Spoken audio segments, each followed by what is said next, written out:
We're going to focus on the 2021. What are the obstacles, the priorities, and the investments that the retailers are sharing with us? And of course, it's not going to be as a surprise to anyone that the pandemic changed e-commerce in unprecedented ways. I was laughing because, of course, I was working in this industry in 1993, so I remember that well, and no one would have ever expected it or certainly predicted that this was the way it was going to be. We don't know what's going to happen. I think that's the honest truth. But one thing we do know and we're certain about is that there will be change, and we will have to watch and monitor what happens. So what I'd like to share with you today is some of the highlights from the Digital Commerce 2021 Performance and Conversion Survey. This was based on a cross-section of 103 retailers, and I think you'll find it insightful. So let's go ahead and dig in.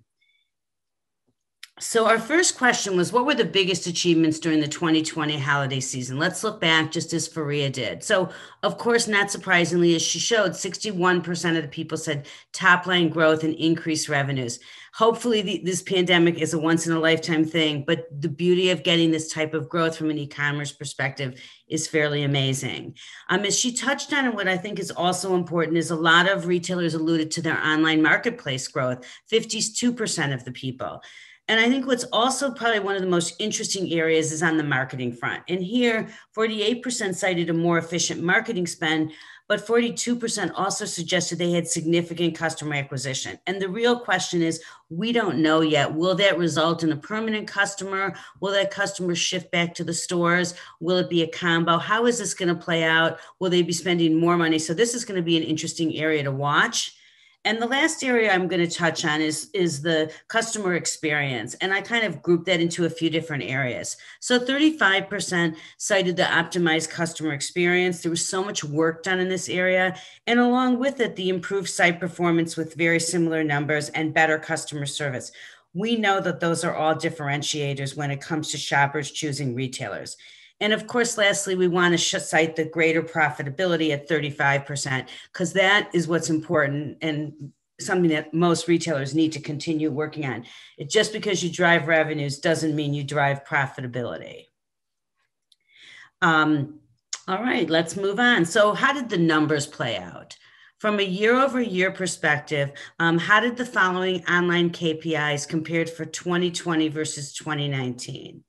And here what you see is the answer is up, up, up, up, up. Traffic was up 85%, website revenue up 76%, conversion rate up 75%, profitability 67%, marketplace revenue we've already touched on, and AOV, I mean, once you put something in the order, none of us had anything else to do during the pandemic, so we certainly added a few more items where we could. So the AOVs were strong. So from a takeaways and a facts perspective, the big issue we're going to face is keeping up with these KPIs may be challenging given the stellar performance that we saw this year. So let's move ahead now. So what had the biggest impact on your 2020 online holiday sales performance? And I would ask, the retailers to select their top 5. And there, again, the overall growth, came up number 1, 62%. But interesting to see these shifts in consumer spending as a result of the pandemic. You think back to the hoarding aspect of what's happening and how early on that was taking place at the grocery store and even online as everybody searched for Clorox wipes, that kind of consumer behavior we aren't used to. Of course, promotional strategies, including free shipping, were a factor and always rise to the top at 37%. Marketplace growth again. Another area to touch on and to be thinking about is the whole notion of fulfillment challenges and related costs. That is an issue. It's going to continue to be an issue. And I hope you, listen into that session, because this is an area that a lot of retailers are challenged with. And they're challenged with the cost of delivering in a way that the customer is satisfied and we meet their expectations. I would also touch on here the expanded assortment. There's going to be a lot of focus on this, growing the assortment, private label, growing it profitably. And the last issue that I want to mention here is issues with the supply chain at 26%. I've been doing a lot of interviews for our next virtual event. And when you ask every retailer, what's most important to you, what's on your mind? The supply chain. There isn't a retailer that's not thinking about it, or a brand, or figuring out how they're going to make adjustments as a result of that.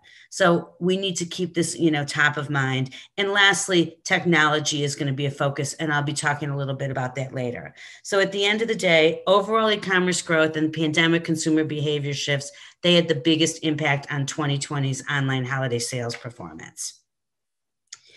So let's move ahead. So now you're thinking about operations in the COVID-19 pandemic. Which of the following issues will you grapple with in 2021? Again, you see those consumer behavior shifts, number one at 60%. Shipping delays from carriers. We've got a lot happening in this area. Is it going to be slower? What's going to happen with the post office? So consumers, they don't want to wait. I used to say when they hit the button, the FedEx guy's at the door. Now it's, where's my product? How come I didn't receive it? And there's a panic almost associated with it, an expectation that is so high that maybe isn't achievable. Profitability. In talking to those same retailers, I hear a lot of retailers saying, I sold a lot, but I'm not sure I'm making any money, or how are my numbers playing out? So again, there's some emphasis on that at 47%. The supply chain that I touched on before, and meeting those fulfillment demands. And one other one that I thought is really interesting, and I heard in some of those discussions, was about hiring. Retailers facing a lot of challenges there. There aren't enough people to do these jobs, and that is going to become an issue and remain an issue going forward. So we'll watch and see what happens from an operational perspective. So with that said, we'll move ahead, and you'll see that I always focus on the customer experience. That's my background and my interest and passion. So on a scale of 1 to 10, where 10 is the optimal user experience, what number would you assign to your current user experience, and what's your goal for 2021? So again, here you can see that retailers tend to be pretty honest in this regard. 37% scored themselves an 8 to 10, but 92% said they have a goal, to reach that number in 2021. We've got a lot of work to close that gap. So I think there's going to be a lot of focus in terms of the experience. Okay, so where do we head next? From a dollars and cents perspective, what level of investment relative to 2020 do you anticipate you will make in each of the following areas? And what you'll see here is that these are the percentage of retailers who said, I'm going to have an up investment here versus flat or down.